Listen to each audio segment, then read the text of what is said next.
Welcome to the Voices for Voices TV show and podcast.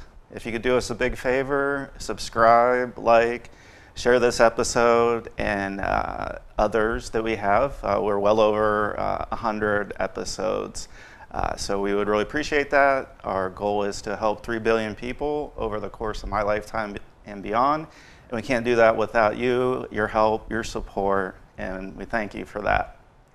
So our Voices for Voices TV show and podcast is the #1 ranked TV show and podcast where people turn to for expert mental health, recovery, and career advancement intelligence.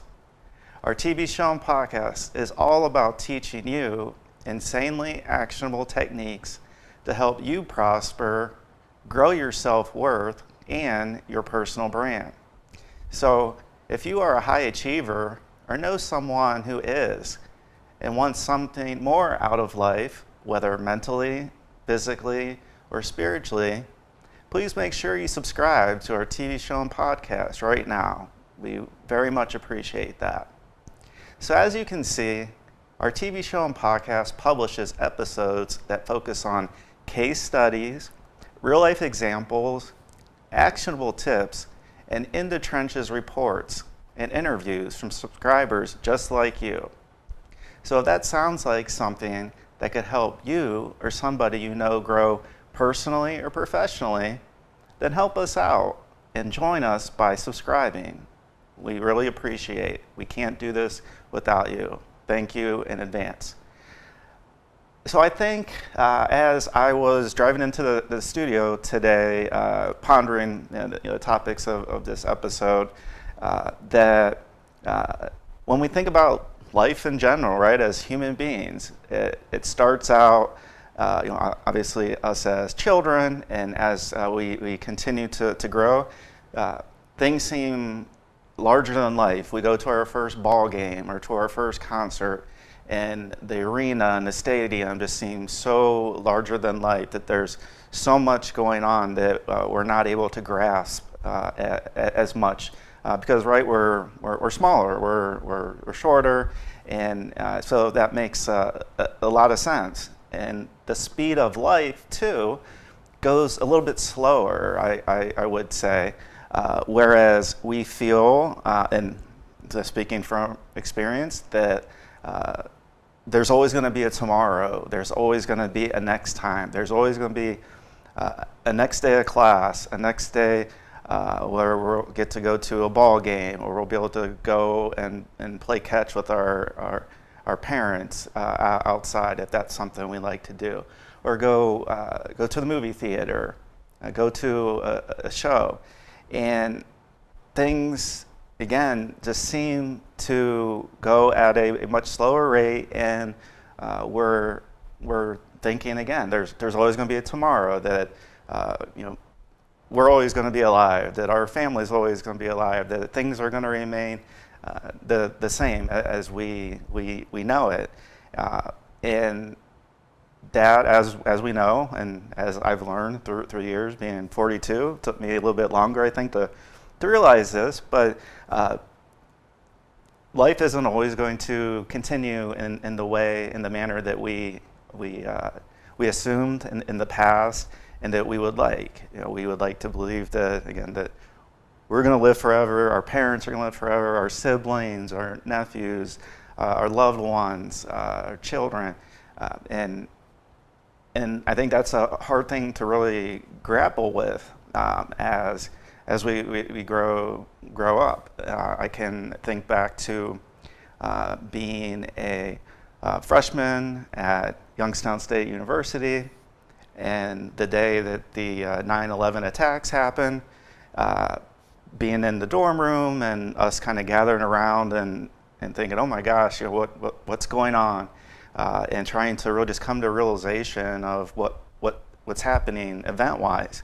And it was shortly after that time, and I don't know if it was driven by the 9/11 incidents that occurred, but I found myself really straddling two sides. One side was going out and partying all the time, not worrying if I attended class. There's always, again, going to be tomorrow. I'll just be able to take out a student loan, or that my parents are going to be able to pay, and they're going to continue to pay even if I'm here 5, 6, 7 years. And at some point, that realization came to be like, okay, mom and dad aren't always going to be able to help kind of dig me out of a hole and help out and help extend things, even though that's something that I would have liked. And so I had that decision to make, to continue on and have to do things 100% on my own, without having a job, without having an internship, or having help with continuing help with and support with from my parents. And so the decision I made at some point was that I needed to really go to that opposite route. So stray from the partying all the time to, I'm not going to be in college forever. I don't want to just be taking classes that don't mean as much to me and that I'm not emotionally tied to. And so that switch changed my major from accounting to marketing. And so I soon found that content that was in the marketing side of things versus accounting was much better suited for me.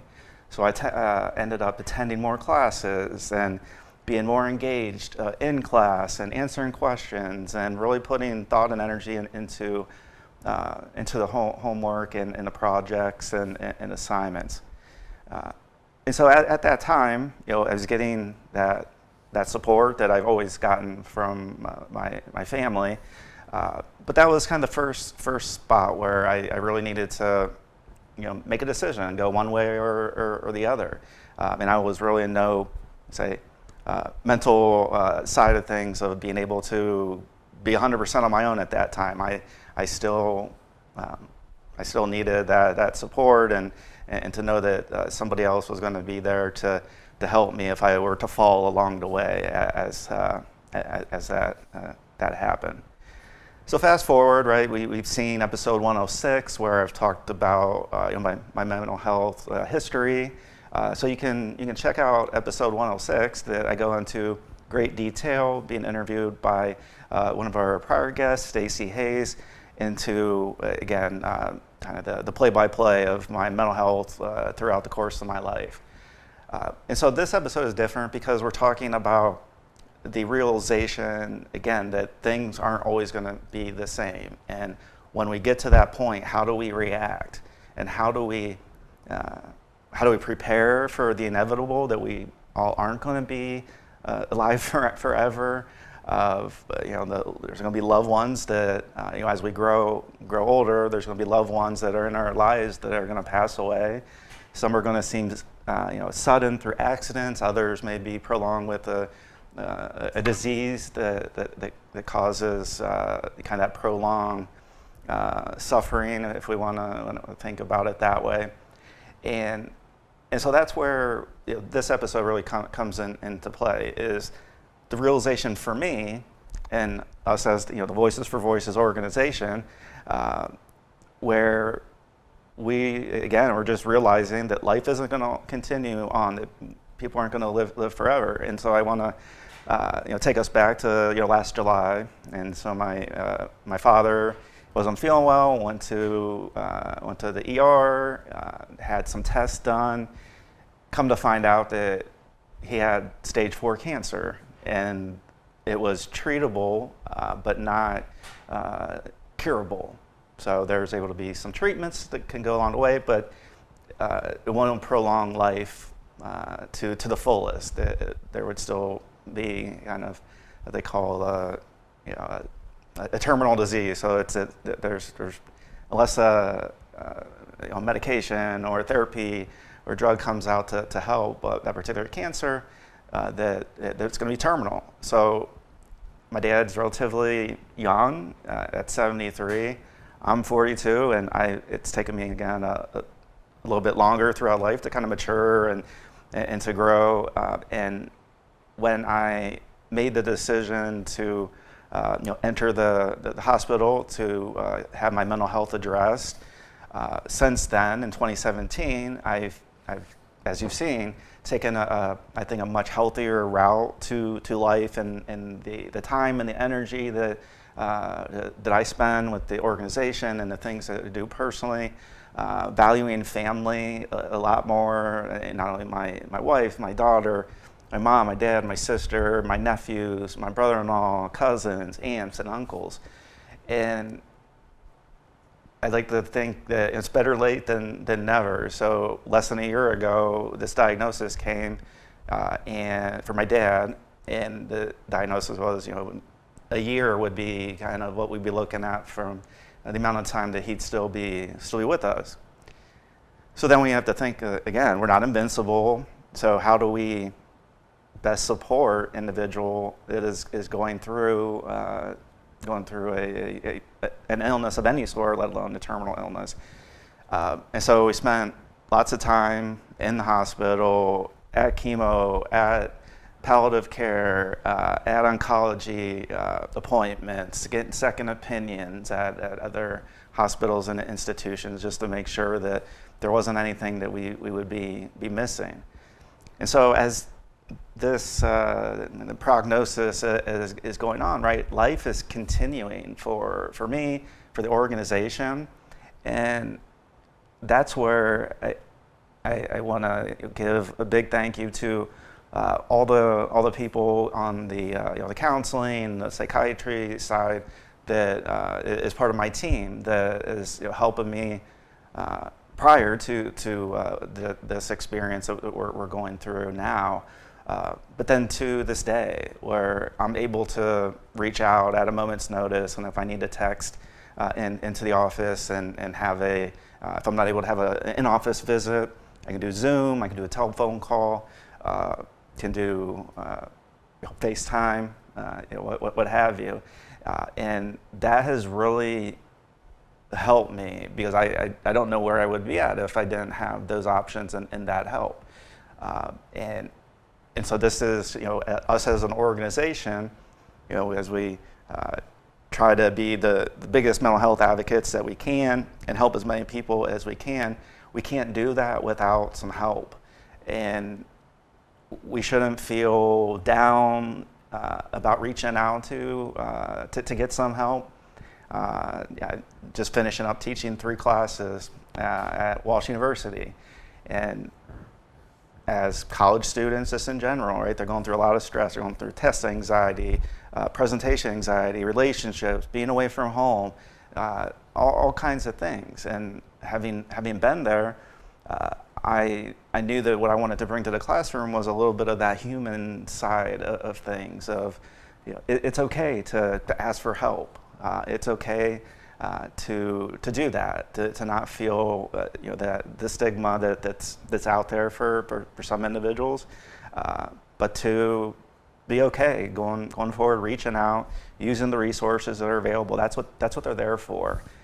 And if we want to increase our longevity as individuals, that we should think of not just healthy eating and all those types of things, but our mind needs nourished as well.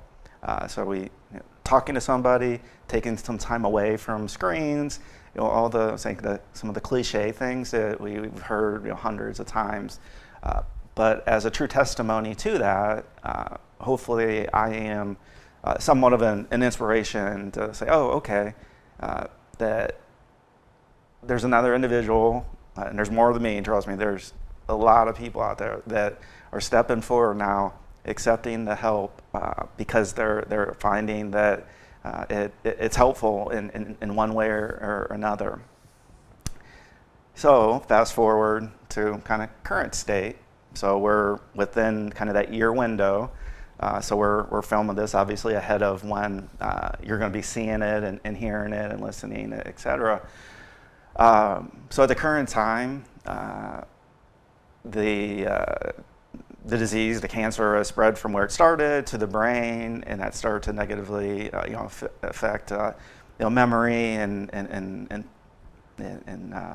little bit of the way we think of dementia, not remembering some things, remembering others, and so we started to notice that, found out that the cancer had spread to the brain, and there's an option for radiation that could extend potentially the life, right? Doctors, they know a lot, but nobody has that crystal ball, except the Lord above or whoever your higher power is.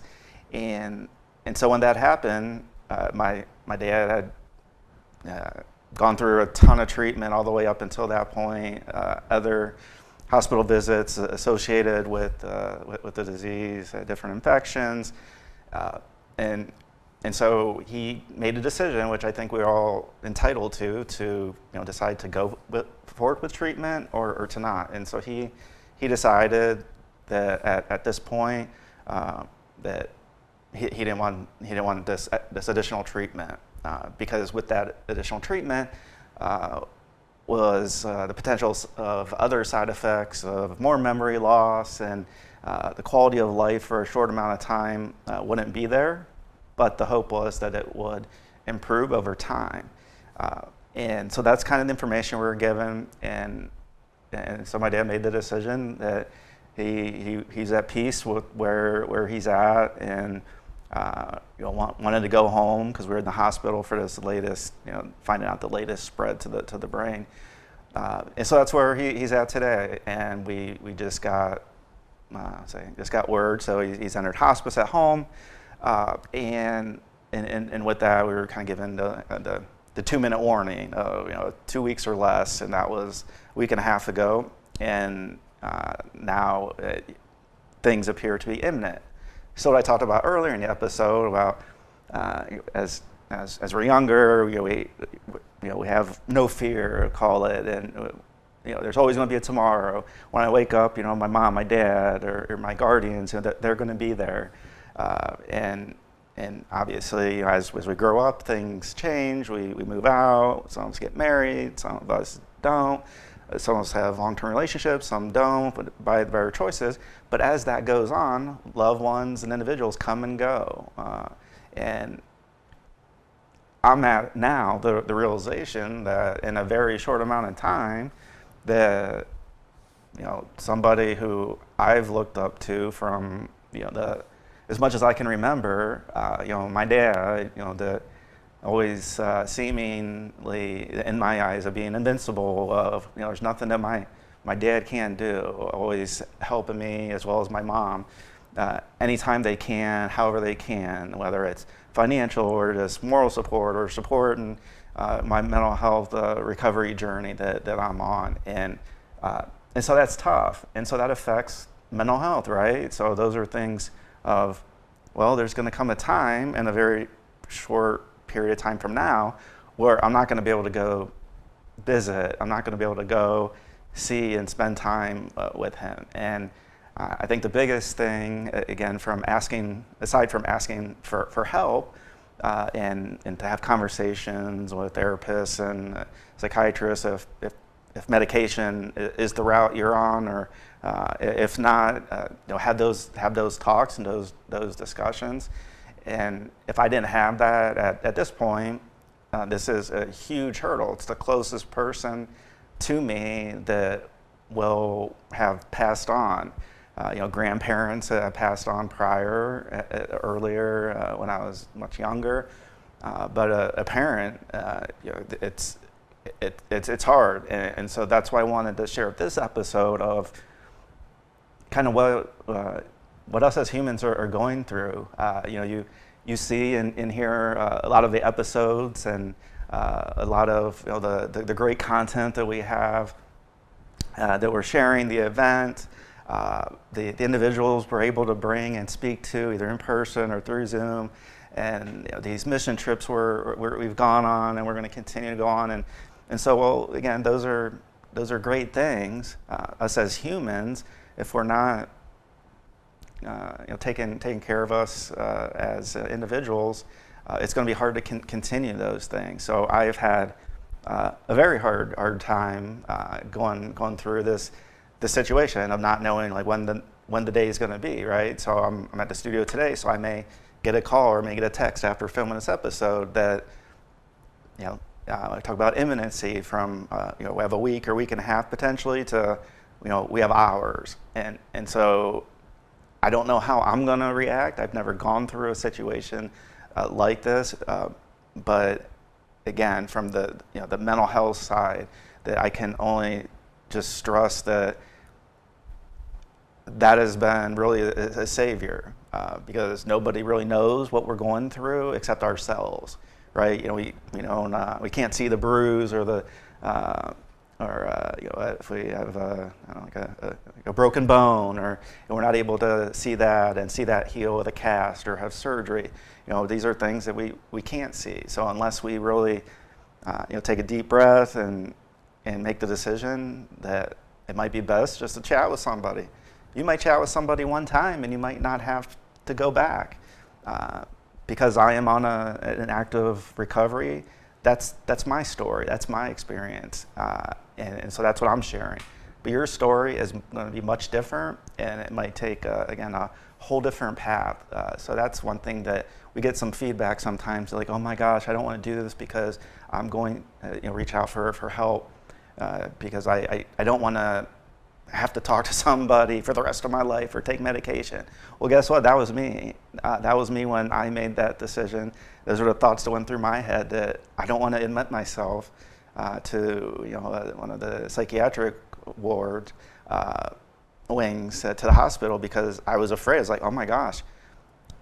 Because up until that point, I was the partying had kind of kicked back in for me, and so I was like, oh my gosh, if I'm on medication, I'm not going to be able to party. I'm not going to continue to be able to consume alcohol. And again, when I was faced with kind of, here's a direction you can go and get some help or not, I am thankful and grateful that I was able to do that, because there have been many times that in the past, right, right out of high school, took 32 cold and cough pills, overdosed, and so my life could have been ended at that point. And so for me to make it all the way to 42, I feel like if I'm going to continue on this journey, which I'm going to, that I need all the help that I can have. We think of sports teams, right? There's think of American baseball. So the manager who manages the whole team as a whole. You have the pitching coach, you have the hitting coach, you have strength and conditioning, and you have maybe a chiropractor as well. And you have all these, and then the medical facilities of surgeries need to take place, and physical therapists, and so I like to draw that parallel of individuals that are at the highest level on team sports, and even if it's an individual sport like tennis, trust me, there's still a team behind the scenes that's helping that that tennis player continue on. And part of that, there's the mental side of things. Of a lot of sport is physical, right? So having the strength and the durability and the flexibility. But there's others that, okay, if it's, if you're playing baseball, you're in the World Series, Game 7, 3 balls, 2 strikes, 2 outs, and you're at bat, you have that physical ability to, hopefully put the ball in play and score that game-winning and World Series championship winning run. And but that mental side of it, okay, what do I think he's going to throw me? He's going to throw me a curveball. He's going to throw me a fastball. He's going to throw me a cutter, a knuckleball, and all those things, right? That comes between the ears. And so whether again we're a world-class athlete, an entertainer, like Taylor Swift, out doing her thing in front of stadiums full of 60, 80, 90, sometimes 100,000. Person's crowd, that there's still a mental side of things of not just remember the music, remember the dance moves, remember where I'm supposed to go at which song, and remember the lyrics, and if you're playing an instrument too. There's a lot of things that come into play that a lot of practice and preparation can go into, but at the end of the day, it's really you and I as individuals, and the best thing we can do is prepare our minds the best way that we can. And I often get asked, how do I have the Justin, how do you have the energy to do as much as you do with the Voices for Voices organization? I guess, do you drink coffee? Do you drink Red Bulls and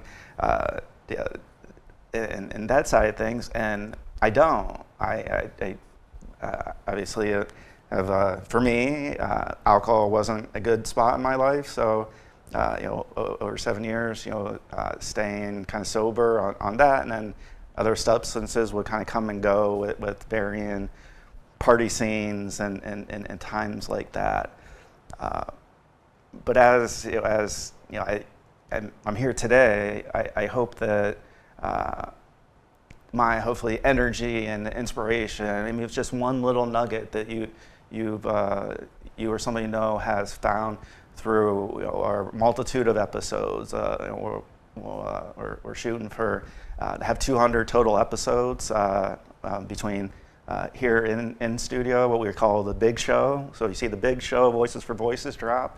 That's the Voices for Voices TV show and podcast, where we have this beautiful setup, and due to